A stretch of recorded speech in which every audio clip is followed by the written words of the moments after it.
امام غزالی رحمۃ اللہ تعالی علیہ فرماتے ہیں جب تو مخلص ہوتا ہے تو اللہ تیرے عمل کو قوت دے دیتا ہے۔ آپ نے ایک واقعہ لکھا ہے، ایک آدمی تھا تو اس نے دیکھا کہ اس کے شہر کے اندر ایک بہت پرانا درخت ہے، تو لوگ اس درخت کی پوجا کرنے لگ گئے۔ اس بندے کو بڑا جلال آیا، نیک آدمی تھا، اس نے کلہاڑا رکھا کندھے پہ، آج میں درخت کاٹوں گا۔ چلا گیا، جب پہنچا نا درخت کاٹنے کے لیے تو اس نے، ابھی وہ چوک میں تھا کہ ایک شخص ملا اسے، اس نے کہا میں نہیں کاٹنے دوں گا۔ کہا تو کون ہے؟ میں تو کاٹوں گا۔ کہا تو نہیں نہ کرتا اس کی پوجا، دنیا کرتی ہے، تجھے کیا لگے؟ معاذ اللہ، یہ بھی وسوسہ ہے نا، تجھے کیا لگے؟ اور ذرا بحث زیادہ ہوئی تو وہ سمجھ گیا کہ یہ شیطان ہے مجھے منع کرنے والا۔ اب اس نے کیا کیا؟ میں نہیں کاٹنے دیتا۔ کہا نہیں میں کاٹوں گا۔ بار بار دل سے خیال آتا کہ یہ شیطان لگتا ہے، لیکن وہ انسانی شکل میں تھا، بات واضح نہ ہو سکی، بحث ہو گئی، یہاں تک کہ تلخی ہوئی، تلخی آگے بڑھی تو ہاتھا پائی ہوئی۔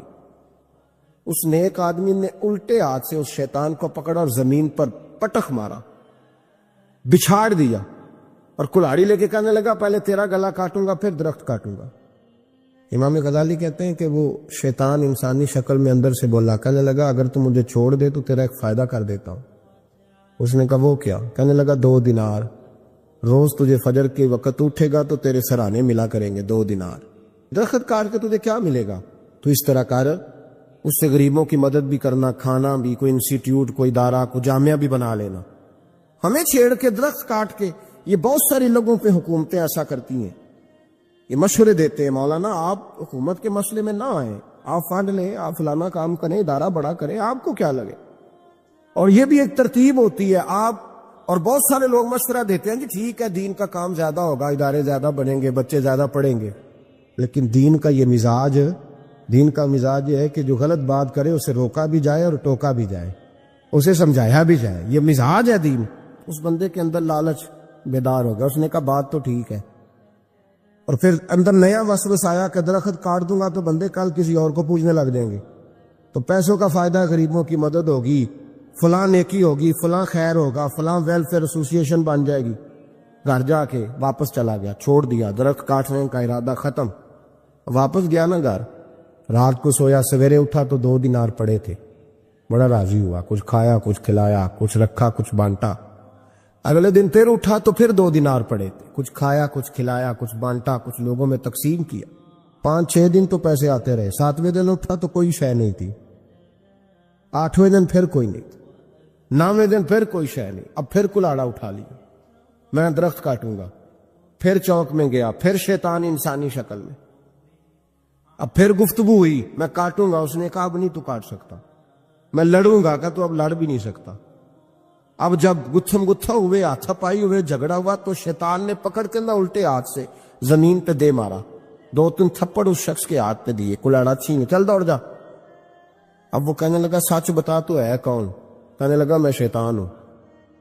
تو کہا ابھی 1 ہفتہ پہلے میں نے تجھے بچھاڑ دیا تھا، آج تو طاقت کہاں سے لایا؟ اس نے کہا میری طاقت اتنی ہے، تیری ختم ہو گئی ہے، میرے اندر قوت اتنی ہے، تیرے اندر ختم ہو گئی۔ کہا کیوں؟ تو شیطان کہنے لگا جب تو 1 ہفتہ پہلے آیا تھا تو رضا الہی کے لیے آیا تھا، آج تو اس لیے آیا ہے، اس لیے آج تو آیا ہے کہ تجھے 2 دینار نہیں ملے، آج تیری جنگ دیناروں کی ہے، آج تیرا رٹا دیناروں کا امت مسلمہ کے ساتھ، اس لیے خدائی طاقتیں معاذ اللہ روٹھ گئی ہیں کہ ان کا رٹا دیناروں کا ہے، ان کا جھگڑا دیناروں کا ہے۔ صحابہ کرام علیہم رضوان کے رٹے دیناروں کے نہیں تھے، وہ دین کے ساتھ مخلص تھے، تو جس میدان میں نعرہ لگاتے تھے اللہ کی مدد ان کے شامل حال ہو جاتی، انہیں کہیں پسپائی نظر۔ میرے جیسے خطیب روزانہ تقریریں کرتے، سالوں بیت گئے، انقلاب نہیں۔ کیوں؟ اس لیے کہ رٹا جب تک ذات کا ہوتا ہے انقلاب نہیں آتا، جب ذات الہی اور رضا الہی سامنے ہوتی ہے پھر اس میں اخلاص ہوتا ہے، تو پھر اس کی تاثیر ہوتی ہے، پھر اثر بن کے جملے دلوں میں اتر ہے۔ اس لیے حضور نے فرمایا کہ اللہ نہ تمہاری جیب دیکھتا ہے نہ چہرہ دیکھتا ہے، وَلَٰكِن يَنْظُرُ إِلَىٰ قُلُوبِكُمْ، وہ جب دیکھتا ہے تمہارے دل دیکھتا ہے۔ جب انسان راضی بالرضا رہنے لگتا ہے نا، پھر وہ ہر روز نماز پڑھ کے تکلیف نہیں اسے ہوتی، پھر روز درود شریف پڑھ کے وہ یہ نہیں کہتا کہ چلو 2-4 چھٹیاں بھی کر لو، پھر روزانہ تلاوت کر کے اسے کہیں دقت محسوس نہیں ہوتی، چونکہ اب وہ چاہتا ہے کہ جس حال میں میرا رب رسول مجھے رکھیں گے، جو حکم دیں گے، میں نے اس سے کوئی تنگی محسوس نہیں کرنی، میں نے اس کے مطابق چلنا۔ اور قرآن مجید نے ایک نیا انداز اختیار کیا سورہ مائدہ کے اندر، اس کی آیت نمبر 119 ہے۔ اللہ کریم نے فرمایا رضی اللہ عنہم ورضوا عنہ، صحابہ کی بات ہو رہی ہے، فرمایا وہ اللہ سے راضی ہے اور اللہ ان سے راضی ہے۔ حضرت سیدنا موسیٰ علیہ السلام نے عرض کی کوہ طور پہ جا کے، مولا میری قوم پوچھتی ہے کہ کوئی ایسا کام بتا جو ہم کریں تو ہم سے راضی ہو جائے۔ حضرت موسیٰ کی قوم کا خیال تھا کہ تہجد کا حکم آئے گا تو پڑھیں گے، صدقات کا حکم آئے گا تو دیں گے، جہاد کی بات ہوگی تو کریں گے۔ کچھ جو نیک لوگ تھے ان میں سے انہوں نے یہ پیغام دیا کہ مالک ہمیں بتائے کہ وہ کس کام پہ راضی ہوتا ہے، ہم وہ کام کریں تاکہ اللہ ہم سے راضی ہو جائے۔ حضرت موسیٰ کلیم کہتے ہیں میں نے عرض کی مولا میری قوم پوچھتی ہے کہ کون سا ایسا کام کریں کہ تو راضی ہو جائے، تو رب کریم نے ارشاد فرمایا موسیٰ کہتے میرا خیال تھا کوئی لسٹ ملے گی، لیکن مالک نے ایک جملہ کہا، ایک جملہ، اور تفسیروں کے دریا بہا دیے۔ عرش کے مالک نے فرمایا موسیٰ ان سے کہو جا کے کہ وہ مجھ سے راضی ہو جائے، میں ان سے راضی ہو جاؤں گا، مجھ سے راضی ہو جائے۔ بندے اللہ سے راضی ہی نہیں راضی ہوتے۔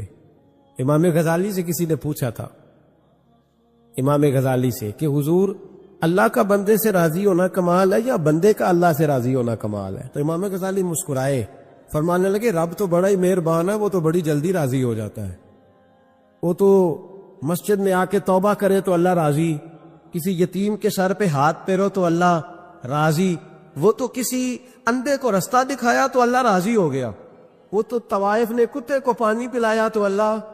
امام صاحب فرمانے لگے یہ بندہ ہے جو اللہ سے راضی نہیں ہوتا، جس کے پاس اولاد نہیں وہ کہتا ہے چلو ایک بیٹی مل جائے تو میں راضی ہوں، بیٹی مل گئی تو کہتا اب ایک بیٹا بھی ملے تو پھر راضی ہوں، پھر کہتا ہے یہ دونوں اچھی تعلیم حاصل کر لے تو پھر میں راضی ہوں، پھر کہتا ہے یہ بہت زیادہ پیسے کمائے تو پھر میں راضی ہوں۔ بہرحال راضی ہوتا، لیکن جو راضی ہو جاتا ہے نا، اللہ اکبر، جو اللہ سے راضی سکھی بڑا رہتا ہے، سکون میں بڑا رہتا ہے، مطمئن بڑا رہتا ہے، جو سمجھ لیتا ہے نا کہ جو میرے رب نے بہتر سمجھا وہ میرے اللہ نے مجھے۔ میں کبھی کبھی سوچتا ہوں کہ یار حضرت بلال حبشی نے کوئی عہدہ نہیں مانگا ساری زندگی، انہوں نے نہیں کہا مجھے بھی ایک صوبے کا گورنر بناؤ میری بھی خدمات ہے، مجھے بھی وزیر خزانہ بناؤ میرا بھی کچھ بنتا ہے۔ ایک دفعہ نہیں کہا سیدنا بلال حبشی رضی اللہ تعالیٰ عنہ نے کہ میری بھی کوئی ڈیوٹی ایسی ہونی چاہیے کہ مجھے چلو سپہ سالار ہی بنا دیا جائے۔ ساری زندگی مسجد میں جھاڑو دیا تو اسی پہ راضی رہے، ساری زندگی محبوب کے مہمانوں کا لنگر پکایا تو اسی پہ راضی رہے، ساری زندگی میرے محبوب علیہ السلام کے بچوں کی نوکری کی تو اسی پہ راضی رہے، راضی بالرضا رہے۔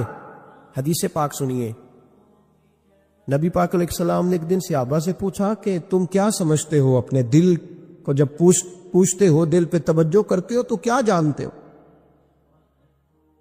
تو صحابہ کرنے لگے یا رسول اللہ جب ہم اپنے دل پہ توجہ کرتے ہیں تو ہم سمجھتے ہیں کہ اللہ نے ہمیں ایمان عطا فرمایا ہے۔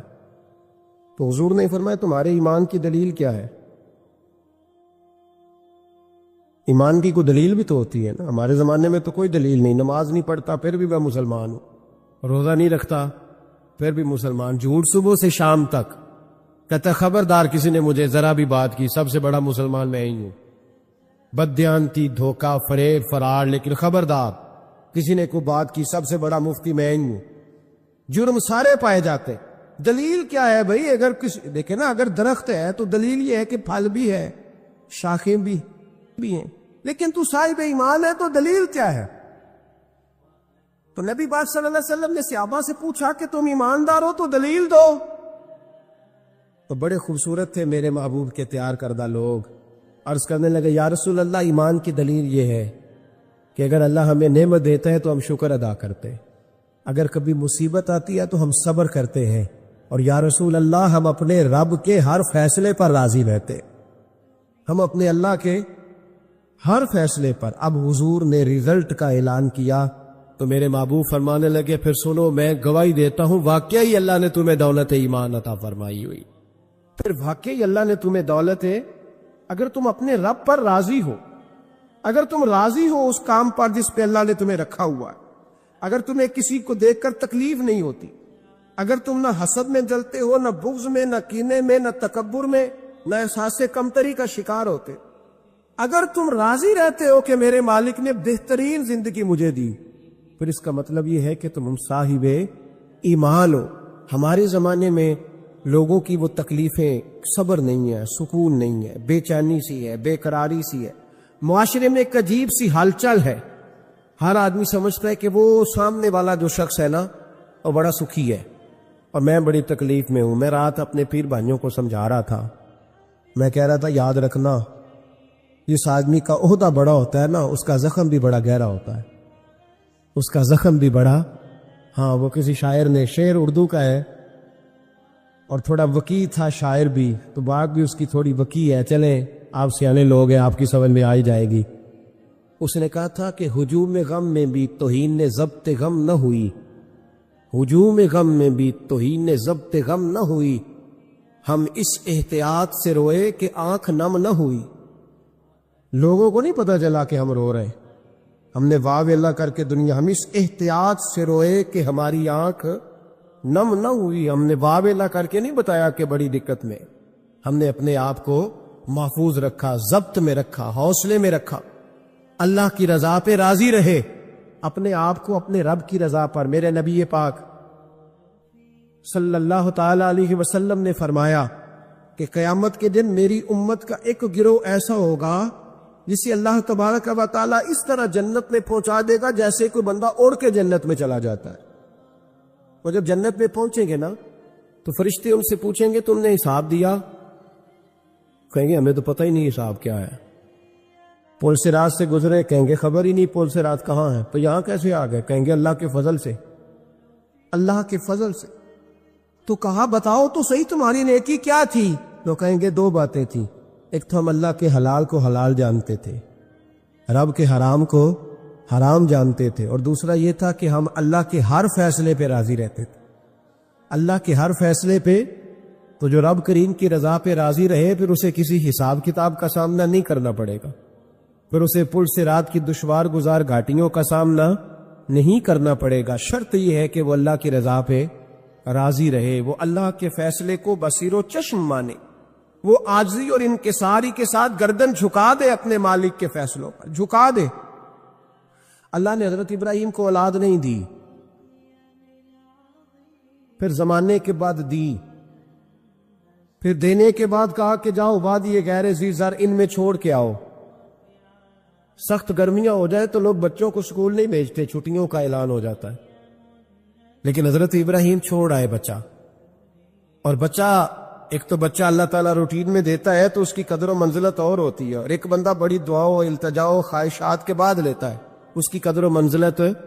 وہ بچہ جو بڑی دعاؤں کے بعد لیا، کہا چھوڑ آؤ، کوئی کھانا نہیں، پانی نہیں، دانا نہیں، حضرت ابراہیم چھوڑ آئے۔ 13 سال اکٹھے رہنے کی اجازت نہ ملی، اور جب اجازت ملی تو کہا اب چھری اٹھاؤ اور بیٹے کی گردن پہ چلا دو۔ آپ اس کو آسان کام سمجھتے ہیں؟ اتنی تسلیم و رضا، ہر فیصلے پہ راضی ہونا، ہر فیصلے پہ۔ یہاں ہمارا حال یہ ہے کہ 2 منٹ کے لیے تکلیف آتی ہے تو لوگ واہ ویلا کرتے، شور بچاتے، کفر بولتے۔ ہر آدمی آپ اس کو ٹٹول کے دیکھے تو کہتا ہے سب سے تکلیف میں میں ہی ہوں۔ کس سولی پہ لٹکے ہوئے ہم؟ آخر کون سا معاشرے کا ایسا دکھ ہے جو صرف ہمارے پاس ہی آ گیا؟ ہر آدمی کہتا ہے مجھے نہ چھیڑنا، سب سے زیادہ غمگین میں ہی ہوں۔ بھائی بتا تو صحیح نا کہ آخر کون سی ایسی چیز ہے جو مالک نے تجھے عطا نہیں فرمائی؟ لیکن ہماری آزمائشیں ہیں، ہمارے جملے ہیں، ہماری گفتگو ہے کہ ان سے شکوہ چھلکتا، ان سے شکایتیں ٹوٹ ٹوٹ کے نیچے گرتی ہیں۔ ہم یہ سوچتے ہی نہیں کہ ہمیں نہیں پتا ہمارے حق میں بہتر کیا ہے، ہمارے رب کو پتا ہے کہ ہمارے حق میں بہتر کیا ہے۔ اس لیے لوگ شکایت نہیں کرتے تھے، آج ہر بات پر شکایت ہے، ہر بات پر لوگ شکوہ کرتے ہیں، اور ہر بات پر لوگ اللہ تبارک و تعالیٰ کی بارگاہ ناز کے نافرمان بنتے ہیں۔ اور پھر سوال کیا، یا اللہ تو راضی ہو جا، یا اللہ تو۔ اور اللہ کیا فرماتے ہیں؟ فرماتے ہیں موسیٰ اپنی قوم سے کہو یہ مجھ سے راضی ہو جائے، میں بھی ان سے راضی ہو جاؤں گا۔ حضرت رابعہ بصری رحمت اللہ تعالی علیہ نا طبقہ صوفیاء میں ایک بڑی منفرد حیثیت رکھتی ہیں۔ علیحدہ ایک مقام ہے، اور ان کی زندگی بتاتی ہے کہ اللہ کی معرفت اور رب تبارک و تعالیٰ کا قرب صرف مرد کے لیے خاص نہیں، اگر عورت بھی توجہ کرے تو اللہ اسے بھی خزانے کھول کے عطا فرماتا ہے، اسے بھی اللہ خزانے کھول۔ حضرت رابعہ بصری اکثر نہ اولیاء اللہ کی مجالس میں جا کے بیٹھتی تھی، بیٹھتی پردے کے اندر تھی لیکن بیٹھا کرتی تھی۔ جو لوگ اس رستے کے مسافر ہوتے ہیں وہ بات کو سمجھتے ہیں کہ یہ گہرا معاملہ ہوتا ہے، کسی جگہ سے کوئی ایسی چیز ملتی ہے جس کو فوری طور پر طبیعت اور نفس قبول نہیں کرتا، لیکن جو صوفیاء ہوتے ہیں نا، سالکین طریقت، معرفت کے رستے کے مسافر، وہ چونکہ مسافر ہوتے ہیں تو انہیں جو بندہ بھی منزل کا رستہ بتاتا ہے وہ اس کی بات غور سے سنتے ہیں، اعتراضات نہیں کرتے، شکوے نہیں کرتے، بن کے نہیں بیٹھ جاتے۔ ہمارے زمانے میں مسافر نہیں ہیں طریقت کے، ہمارے زمانے میں یہاں مرید کامل ہیں، یہاں پھر پیر ہیں جو مطلق العنان ہے، جن کے سامنے جو سوال ہی نہیں پیدا ہوتا کسی اور کی بھی سنے، ممکن نہیں۔ حضرت رابعہ بصری بیٹھی تھی۔ حضرت سفیان ثوری بہت بڑا نام ہے، یہ وہ شخصیت ہے کہ جب جایا کرتے تھے تو اولیاء اللہ کھڑے ہو کے ان کا استقبال کرتے۔ بغداد میں اتنا بڑا درجہ تھا ان کا۔ حضرت جعفر بن سلیمان بھی بیٹھے تھے، سفیان ثوری بھی بیٹھے تھے۔ تو حضرت سفیان ثوری دعا مانگنے لگے، جناب رابعہ بصری پردے کے اندر بیٹھی ہوئی تھی، دعا مانگنے لگے، اے اللہ مجھ سے راضی ہو جا، اے اللہ مجھ سے راضی ہو جا، اے اللہ مجھ سے۔ دیر تک دعا مانگتے رہے تو بی بی صاحبہ، مائی صاحبہ اندر سے بول پڑی ناراض ہو کے، کہنے لگی بس کر سفیان، کیا دعا مانگ رہا ہے تو، کب سے میں سن رہی ہوں، بس کر۔ کیا ہوا، تو کیوں ناراض ہوتی ہے؟ فرمانے لگی سفیان تو نے ایک بار بھی کہا، میں نے برداشت کیا، دوسری بار بھی کہا، بتائیے دعا ٹھیک ہے کہ نہیں ان کی؟ اے اللہ تو مجھ سے راضی ہو جا۔ اس دعا پہ ناراض ہوگی مائی صاحبہ، کہنے لگی تو نے ایک بار بھی مانگی تو میں چپ رہی، دوسری بار بھی مانگی تو اب تو چپ ہی نہیں کر رہا، بس کر۔ تو حضرت سفیان کہنے لگے چل میری اصلاح کر دے۔ تو مائی صاحبہ کہنے لگی تو یہ تو کہہ رہا ہے یا اللہ راضی ہو جا، یا اللہ راضی ہو جا، پہلے تو بتا تو اللہ سے راضی ہے؟ پہلے اپنے نفس پر نظر ڈالنا، تو راضی ہے؟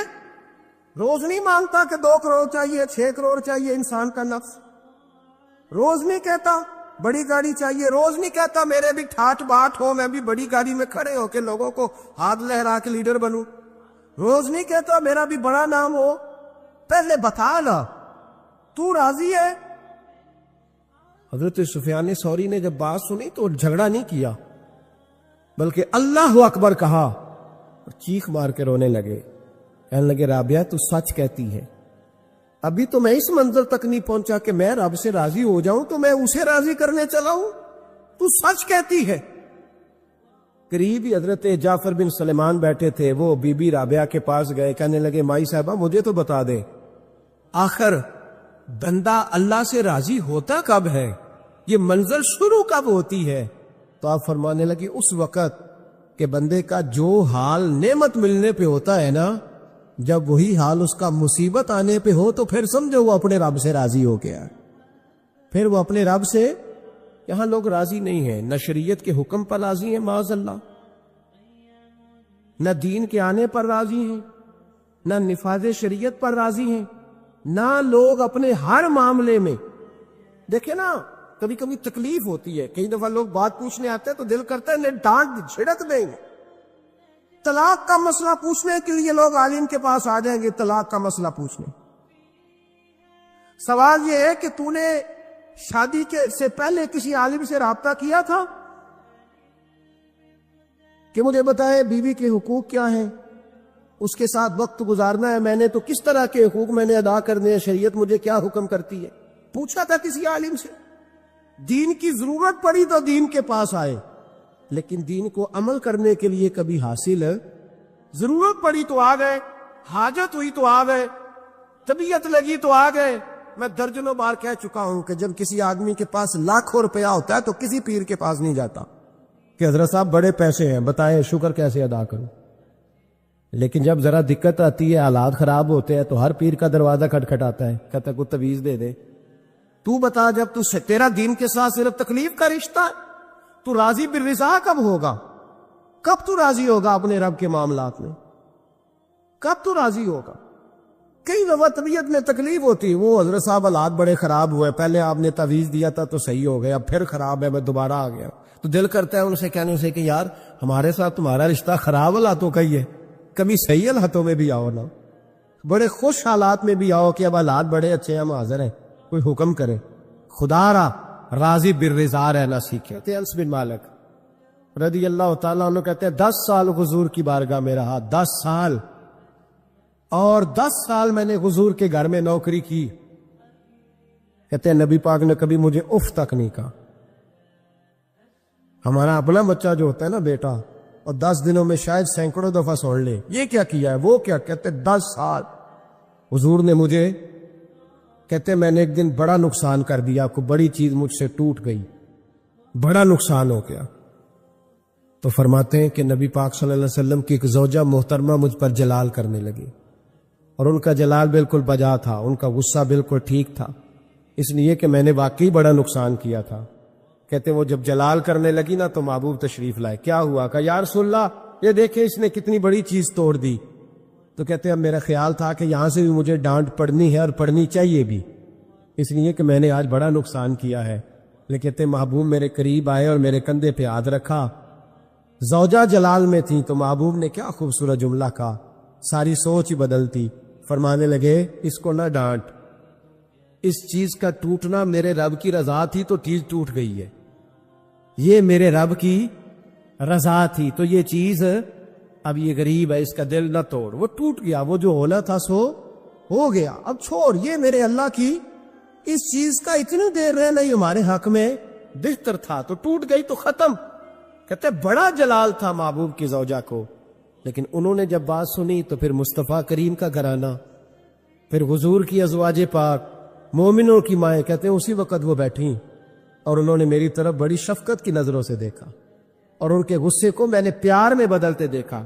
بھائی یاد رکھو اللہ کی رضا، پھر اس وقت 2-4 لاکھ کے لیے لوگوں کو ہارٹ اٹیک نہیں ہوتا، پھر 20-25 ہزار کے لیے بلڈ پریشر اپ ڈاؤن نہیں ہوتا جب بندہ اللہ کی رضا پہ راضی رہنے لگتا، پھر چھوٹی چھوٹی باتیں اس کے لیے سہانے روح نہیں بنتی، پھر ذرا ذرا سی بات اسے تکلیف نہیں دیتی، جب وہ اللہ تعالیٰ کی رضا پر راضی ہونے کا عادی ہو جاتا ہے تو پھر یہ چیزیں اس کے لیے باعث آزمائش۔ بنی اسرائیل میں ایک شخص تھا، امام غزالی رحمۃ اللہ علیہ فرماتے ہیں اس کا دل چاہا کہ پتہ تو کروں جنت میں میرا پڑوسی کون ہوگا، اس کو خواب میں بتایا گیا کہ فلاں بن فلاں تیرا جنت میں پڑوسی ہے۔ اب یہ بڑا عابد تھا، زاہد تھا، عبادت گزار تھا، پرہیزگار، بڑا نیک تھا، بڑا پرہیزگار۔ یہ سفر کر کے اس کے پاس گیا، اس کو جا کے کہنے لگا میں تیرا مہمان نہ بن جاؤں، 2-3 دن کا بن جاؤ۔ کہتے میں 3 دن اس کے ساتھ رہا، میں اس سے زیادہ نوافل پڑھتا تھا، زیادہ صدقات و خیرات کرتا تھا، زیادہ عبادات کرتا تھا، وہ تو میرے مقابلے میں کچھ بھی نہیں۔ 3 دن کے بعد میں آنے لگا تو میں نے اس کو کہا یار میں ایک مقصد کے لیے آیا تھا تیرے پاس۔ اس نے کہا بتائیے۔ میں نے کہا کہ میرا آنے کا مقصد یہ تھا کہ میں دیکھوں تو کون سی ایسی عبادت کرتا ہے کہ جنت میں تو میرا پڑوسی بنے گا، لیکن تیری عبادات ریاضت میں تکبر نہیں کرتا، لیکن میں نے کوئی خاص چیز دیکھی نہیں، کوئی خاص بات ہے تو مجھے بتا دے۔ تو بندہ کہنے لگا کوئی خاص بات نہیں، ہاں ایک چھوٹی سی عادت ہے میرے اندر، چھوٹی سی عادت۔ بڑے لوگ کبھی بھی اپنی باتوں کو بڑا نہیں سمجھتے، کہ ایک چھوٹی سی عادت ہے، کہ وہ کون سی؟ تو وہ کہنے لگا اگر شدید گرمی ہونا تو میں نے اپنے رب سے کبھی سردی نہیں مانگی، اور کبھی برف جمی ہونا گلیوں میں تو میں نے اپنے رب سے کبھی گرمی نہیں مانگی۔ میں سمجھتا ہوں میرا رب مجھے دیتا ہی وہ ہے جو میرے حق میں بڑا بہتر ہوتا۔ یہ ایک میری چھوٹی سی عادت ہے کہ کڑاکے کی دھوپ میں نے کبھی مالک سے سایہ کا سوال نہیں کیا، اور اگر تیز بارش ہو رہی ہو تو میں نے کبھی یہ نہیں کہا کہ بارش نہیں ہونی چاہیے تھی، کیا بلے گا فلاں چیز کا۔ میں سمجھتا ہوں جو بہتر تھا اللہ نے وہی دے دیا ہے تو میں مطمئن رہتا ہوں۔ تو عابد وہ نیک آدمی وہ اللہ کے ولی کہنے لگے کہ چھوٹی سی عادت نہ بتا، تیری یہ وہ عادت ہے جس کی وجہ سے رب تجھ سے راضی ہو گیا ہے، اللہ تجھ سے راضی ہے تیری اس عادت کی بنا پر۔ جب ہمارے مزاج میں یہ چیزیں آ جائیں گی نا کہ جو میرے حق میں بہتر تھا مالک نے مجھے وہ دے دیا ہے، پھر ہم ہر جگہ بیچنے کی تمنا نہیں کریں گے، پھر سامنے والے سے ہم حسد نہیں کریں گے، پھر ہم یہ نہیں چاہیں گے کہ اللہ کرے وہ مر جائے اور اس کی ہر چیز مجھے مل جائے، پھر ہمارا مزاج، پھر ہماری طبیعت یہ نہیں رہے، اللہ کی رضا پہ راضی رہے، مالک کے فیصلوں میں اپنے دل میں کوئی بوجھ محسوس نہ کریں، اپنی زندگی اللہ کے فیصلوں. دیکھیں نا، جو ماں باپ اللہ نے بڑے اچھے سمجھے وہ ہمارے لیے پسند کیے، وہ اللہ نے ہمارے لیے جو اس نے ہمارے حق میں بڑے، جو بہن بھائی، اللہ کرے آپ کو سمجھ آئے، جو بہن بھائی اس نے ہمارے حق میں بڑے اچھے سمجھے وہی بہن بھائی اس نے ہمیں عطا کیے. جس بیوی کو اس نے ہمارے گھر کے گلشن میں بہتر سمجھا اس کو لا کے اس نے ہمارے آنگن میں بٹھایا، اور جو اولاد اس نے ہمارے لیے باعث افتخار سمجھی وہ اولاد اس نے ہمیں عطا فرمائی. حضرت نوح علیہ السلام کا بیٹا کافر ہو گیا، پر کسی جگہ انہوں نے شکوہ نہیں کیا کہ مالک یہ کافر کیوں ہوا. اللہ کے قبضے میں ہے نا دل، پھیر سکتا ہے نا، مقلب القلوب ہے. لیکن حضرت نوح نے دعا اللہ کی رضا پر راضی رہے، اپنا مزاج بدلے، تاکہ معاشرے میں یہ جو گھٹن ہے، یہ جو ٹینشن ہے، یہ جو جھگڑا ہے، یہ جو چھینا چھانی ہے، یہ جو ایک دوسرے پر لوگوں کی نظریں ترشی ہیں، یہ ختم ہو. سمجھیں کہ میرے حق میں جو بہتر تھا مالک نے وہ چیز مجھے عطا کر دی. میں اکثر کہتا ہوں اپنے دوستوں کو، میں کہتا ہوں مجھے ایسے لگتا ہے جو سب سے اچھے ماں باپ تھے وہ اللہ نے مجھے عطا فرمایا، اور جو سب سے بہترین اساتذہ تھے نا ان کا دروازہ اللہ نے مجھے عطا فرمایا، اور جو جس شیخ جس پیر کو اللہ نے سب سے زیادہ شان عطا فرمائی اس کا دروازہ اللہ نے مجھے دکھایا. اور اس کے بعد اتنے تابعدار شاگرد میں نے کسی کے نہیں دیکھے جتنے مجھے ملے، اور اتنے وفادار پیر بھائی اور مرید میں نے کسی کے نہیں دیکھے جتنے مجھے ملے.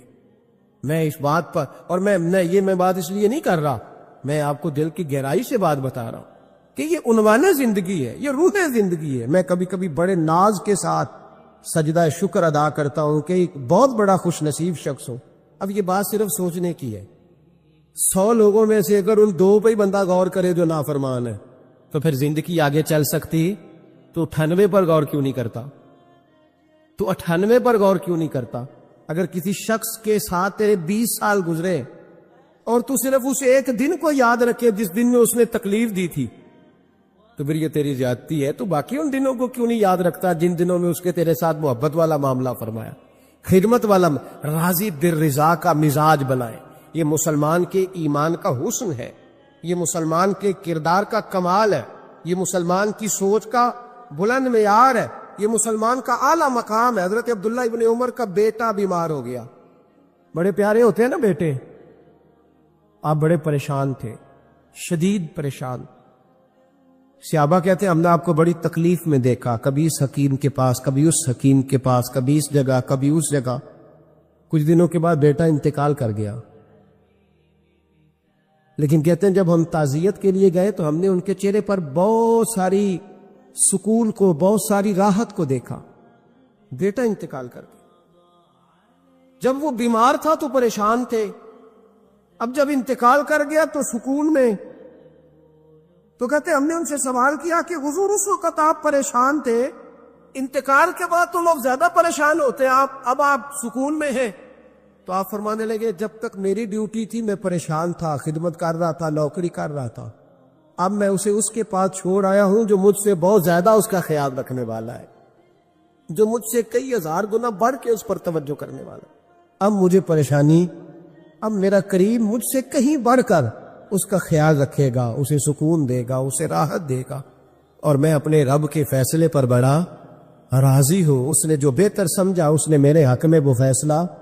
حضرت ابن وقاص رضی اللہ تعالیٰ عنہ بڑے مستجاب الدعوات بزرگ تھے، مستجاب الدعوات.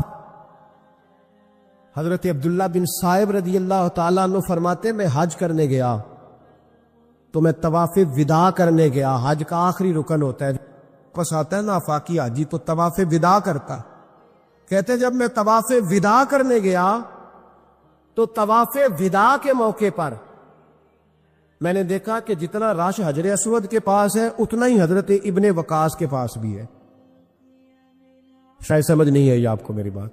حجر اسود کے پاس وہ بڑا رش ہوتا ہے، ہر آدمی کی خواہش ہوتی ہے بوسہ لینے کی. تو جتنے لوگ وہاں کھڑے تھے اتنے ہی لوگ حضرت سیدنا ابن وقاص رضی اللہ تعالیٰ عنہ کے پاس بھی کھڑے تھے. تو کہتے میں مجھے تعجب ہوا. عبداللہ بن صائب کہتے ہیں میں بھی ان کے پاس جا کے بیٹھ گیا تو میں نے دیکھا کہ وہ نابینا ہے, آنکھوں سے نظر نہیں آتا. لوگ ان کے پاس دعائیں کرانے آ رہے ہیں اور فرماتے میں نے عجیب حال دیکھا, بیمار ترین شخص ان کے سامنے آ کے بیٹھا, حضور میرے لیے دعا کر دیں. تو فرماتے انہوں نے دعا کے لیے ہاتھ اٹھایا تو وہیں اسی وقت میں نے دیکھا اللہ نے اس بندے کو شفا کا فرمایا. میں نے دیکھا مقروض دعا کرا رہے ہیں, بیمار, بے اولاد, جو بھی دعا ان سے کراتا اللہ اس کی حاجت کو پورا فرما دیتا. حضرت عبداللہ بن صائب کہتے ہیں میں شام تک بیٹھا رہا, ہر نماز کے بعد رش ہوتا, میں دیکھتا رہا. فرماتے ہیں شام ہو گئی, لوگ دعائیں کرا کے چلے گئے. جب مغرب کا وقت ہوا تو نابینا تھے, پھر بھی مجھ سے کہنے لگے عبداللہ ساری دنیا نے دعائیں کرائی ہیں, تو نے نہیں کرانی؟